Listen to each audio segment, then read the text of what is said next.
K Radhakrishnan M P ഇപ്പോൾ ചൂണ്ടിക്കാണിച്ചിരിക്കുന്നത് ഒരുമിച്ചുള്ള സമരം തന്നെയാണ് ഇപ്പോൾ ആസൂത്രണം ചെയ്തിരിക്കുന്നത്.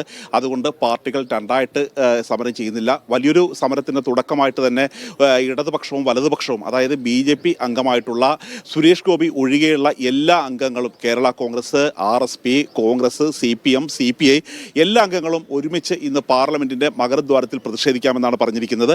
കാരണം ഇത് കൊടുത്തതിന് ശേഷം, കാര്യം ഏകപക്ഷീയമായി ഇവർ ഒറ്റക്കെട്ടായിട്ട് തന്നെയാണ് രാധാകൃഷ്ണ നേതൃത്വത്തിൽ ആദ്യം ഈ തരത്തിലുള്ള ഒരു നിവേദനം സമർപ്പിച്ചതിന് ശേഷം ആദ്യം എല്ലാ എംപിമാരും ഒരുമിച്ച് കാണാൻ വേണ്ടി ലോക്സഭയിലെയും രാജ്യസഭയിലെയും ഇടത് വലത് എംപിമാർ ഒരുമിച്ച് കാണാൻ വേണ്ടി ആദ്യം പ്രധാനമന്ത്രിയുടെ സമയം ചോദിച്ചു.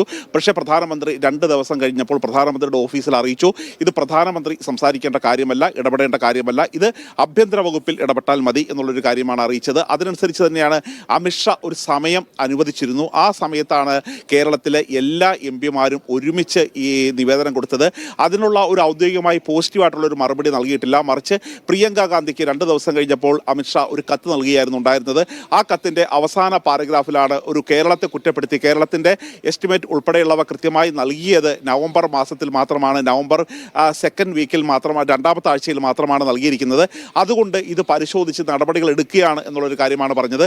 മാത്രമല്ല എംപിമാർ ഒരുമിച്ച് കണ്ടപ്പോൾ, ഒരുമിച്ച് സംസാരിച്ചപ്പോൾ അവരോട് പറഞ്ഞത് ഇക്കാര്യത്തിൽ കൃത്യമായ ഒറ്റടിക്ക് ഉത്തരം പറയാൻ പറ്റില്ല, മറ്റു ഉദ്യോഗസ്ഥരുമായി ആലോചിച്ച് 2-3 ദിവസത്തിനുള്ളിൽ തന്നെ മറുപടി പറയാമെന്ന് പറഞ്ഞിരിക്കുകയാണ്. ഇപ്പോൾ 11ാമത്തെ ദിവസമാണ്. ഇന്നേ വരെ ഇക്കാര്യത്തിൽ ഒരു മറുപടി അമിത്ഷായുടെ ഭാഗത്തു നിന്ന് ഉണ്ടായിട്ടില്ല. അതുകൊണ്ട് ഇതിന്റെ പിന്നിൽ രാഷ്ട്രീയമാണ് എന്ന് കെ വി തോമസ് പറയുന്നുണ്ട്. രാഷ്ട്രീയമാണെന്ന് തന്നെ കരുതുക. ഒരുപക്ഷെ കേന്ദ്ര സർക്കാരിനെതിരെ അതിരൂക്ഷമായ രാഷ്ട്രീയ പ്രതികരണം നടന്നൊരു സംസ്ഥാനമാണ് തമിഴ്നാട്.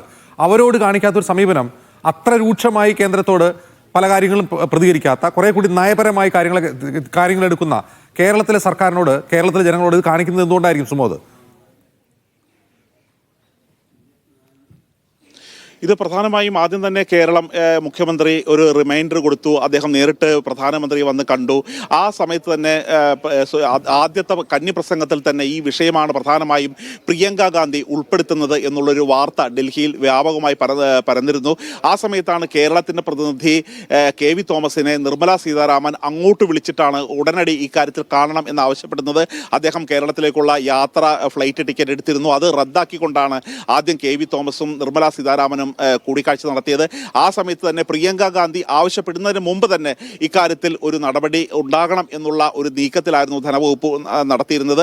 പക്ഷേ പിന്നീടാണ് പ്രിയങ്ക ഗാന്ധി ഇതിലിടപെടുന്നു. പ്രിയങ്ക ഗാന്ധിയുടെ നേതൃത്വത്തിലുള്ള നിവേദക സംഘമാണ് ആദ്യം പ്രധാനമന്ത്രിയെ കാണാൻ ശ്രമിക്കുന്നു. പ്രധാനമന്ത്രി സമയം കൊടുക്കുന്നില്ല.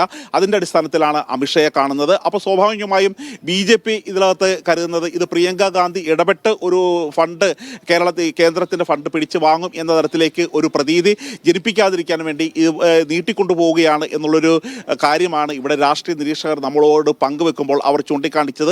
കാര്യം ഇന്നല്ലെങ്കിൽ നാളെ കേരളത്തിന് ഈ ഫണ്ട് കൊടുക്കേണ്ടത് തന്നെയാണ്. പക്ഷേ ഇപ്പോൾ കേരളത്തിനെയാണ് കുറ്റപ്പെടുത്തുന്നത്. പക്ഷേ കേരളത്തിനെ കുറ്റപ്പെടുത്തിയാലും കേരളം